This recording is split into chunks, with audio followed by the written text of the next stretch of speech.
Where clause is used to filter the records on the basis of condition, and we can use the where clause in select query. Suppose I want to select all the records from products table on the basis of product price. So we need to write selects asterisk from products where product price is equal to suppose 18,000. So I need to write the column name, that is product price, equal to is operator, and then we need to specify some value.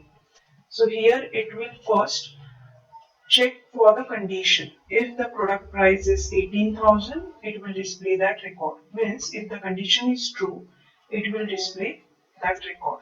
So here we can see product price is 18,000 for two products. So for the first product, the condition is false. So it is not displaying the first record. For the second, condition is again false. So it is not displaying second records. For the third product, product price is 18,000. So condition is true. So on the basis of condition, it is displaying that third record. Similarly, it will check all the records one by one, and if the condition is true, it will display that record. So here we can use where clause to filter all the records.